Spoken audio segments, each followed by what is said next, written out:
Selamat datang di channel Pak Agung. Kali ini kita akan mempelajari penerapan dari logika matematika, yaitu penarikan kesimpulan. Silahkan tekan tombol subscribe berikut loncengnya agar tidak ketinggalan update. Jangan lupa untuk like, komentar, dan bagikan video ini agar bermanfaat bagi orang lain. Penarikan kesimpulan. Salah satu penerapan logika matematika adalah pada penarikan kesimpulan atau argumentasi berdasarkan beberapa premis. Premis sendiri adalah pernyataan yang diketahui bernilai benar. Dengan menggunakan prinsip-prinsip logika, dapat ditemukan kesimpulan dari premis-premis yang dianjurkan. Penarikan kesimpulan dinyatakan berlaku atau sah atau valid apabila semua premisnya benar dan mengakibatkan kesimpulan benar. Ada beberapa prinsip logika, yaitu 1. Modus ponens, 2. Modus tollens, 3. Silogisme. Seperti apa penarikan kesimpulan tersebut? Mari kita simak penjelasan berikut. 1. Modus ponens. Modus ponens adalah suatu argumentasi yang bentuknya dapat dinyatakan seperti ini. Premis 1. Jika P maka Q, dan premis 2 P. Kesimpulannya adalah Q. Tabel kebenaran dari modus ponens adalah sebagai berikut. Silahkan hentikan video ini sejenak untuk memahami tabel kebenarannya.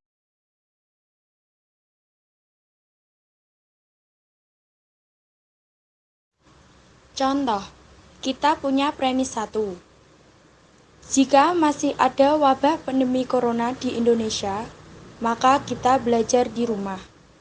Dan premis 2-nya, di Indonesia masih ada wabah pandemi corona. Kesimpulan dari kedua premis tersebut adalah kita belajar di rumah.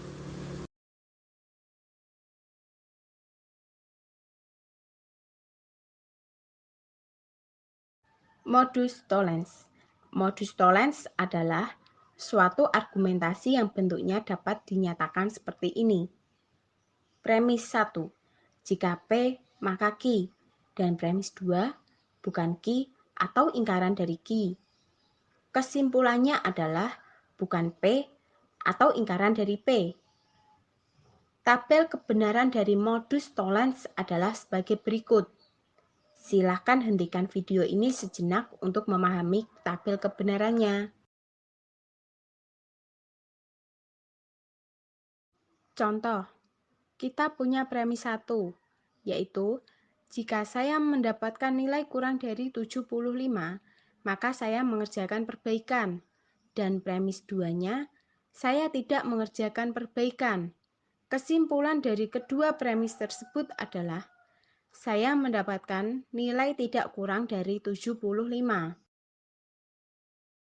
Nah, kenapa tidak dituliskan saya mendapatkan nilai lebih dari 75?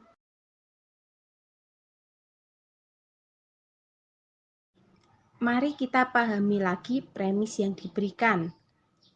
Yang harus mengerjakan perbaikan adalah yang nilainya kurang dari 75. Yang artinya 74 atau kurang.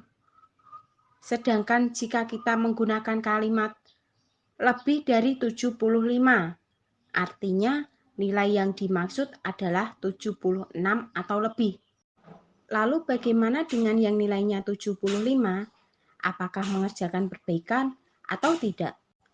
Oleh karena yang mengerjakan perbaikan adalah yang mendapatkan 74 atau kurang, maka kebalikannya atau ingkarannya adalah 75 atau lebih.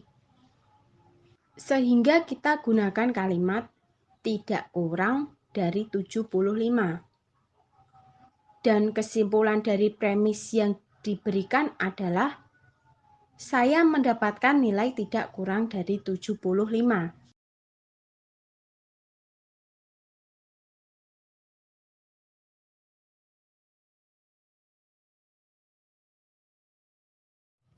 Silogisme.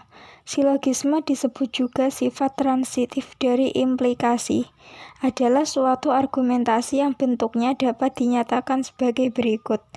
Premis 1, jika P maka Q, dan premis 2, jika Q maka R. Kesimpulannya adalah jika P maka R. Tabel kebenaran dari silogisme adalah sebagai berikut.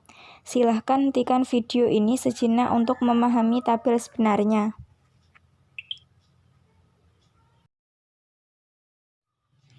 Contohnya, kita punya premis pertama dengan pernyataan jika kita mencuci tangan dengan sabun, maka tangan kita bersih dari kuman, bakteri, dan virus.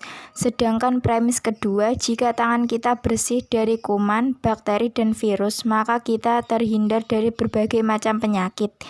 Kesimpulan dari premis-premis tersebut adalah jika kita mencuci tangan dengan sabun, maka kita terhindar dari berbagai macam penyakit.